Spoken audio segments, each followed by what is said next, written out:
Au nom du Père et du Fils et du Saint-Esprit. Amen. Le Seigneur soit avec vous. Mes frères et mes sœurs, nous célébrons le 6e dimanche de Pâques dans l'année liturgique A. Les textes que nous sommes proposés en méditation nous parlent de l'Esprit Saint. Jésus nous promet le défenseur, l'Esprit de vérité. Et dans la première lecture tirée du livre des Actes des Apôtres, chapitre 8, versets 5 à 8, puis versets 14 à 17, c'est l'évangélisation d'une ville de Samarie, avec baptême et confirmation.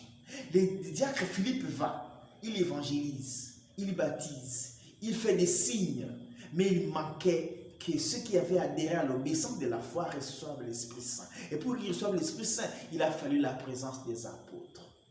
Et là, on voit le sacrement de confirmation qui n'est donné que par l'évêque ou son délégué. Le baptême peut être donné par le prêtre, les diacres, ou bien tout chrétien en cas d'urgente nécessité, mais la confirmation, il faut la présence d'un évêque. Et c'est ce qui se passe dans la première lecture. Dans l'Église, chacun a son rôle. Il n'y a pas d'usurpation.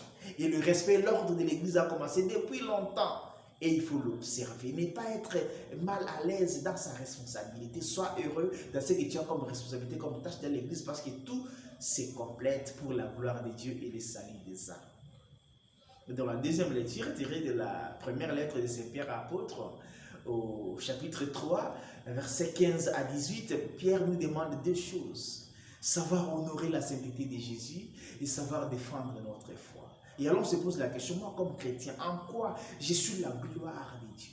En quoi ma vie témoigne, ma vie glorifie le Seigneur? Ta vie doit être la gloire de Dieu et non pas la honte.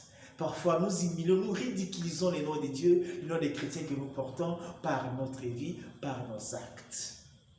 Que le Seigneur nous aide de répondre à cette mission, la mission de l'honorer par notre vie. Et aussi, savoir défendre notre foi. Une foi doit savoir se défendre, une espérance doit savoir se défendre. Et cela, Pierre le dit, dans la douceur et le respect. Donc tu n'as pas besoin de manquer du respect aux gens, tu n'as pas besoin de rabaisser les gens pour défendre ta foi. Tu peux les respecter d'abord leur foi, ce qu'ils expriment, et alors, dans la douceur, la vérité et la tranquillité, leur dire et défendre ce qui est ta conviction et ton espérance à toi. Mais aujourd'hui, pour parler des autres qui ne partagent pas notre foi, de notre espérance, il faut leur manquer du respect, il faut les dédaigner. Ça, ce n'est pas la foi, parce que la foi ne ridiculise pas, la foi ne dédaigne pas, la foi ne rabaisse pas, la foi respecte, la foi honore, quelles que soient les différences. Et dans la lecture de l'Évangile, Jésus nous dit, ne nous laissera pas orphelins. C'est en Jean 14, 15 à 21. Il nous promet le défenseur, l'esprit et de vérité. Et pour le recevoir, il faut d'abord aimer Jésus et garder ses commandements. Et Jésus dit, celui qui garde ses commandements, il se manifestera en lui.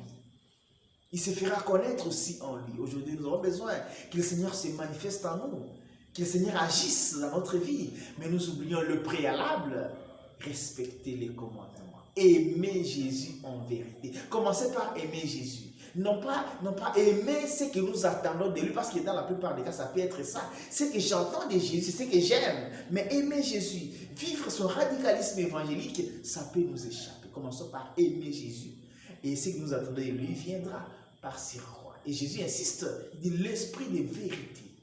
Parce qu'il sait que le père du mensonge, c'est le diable.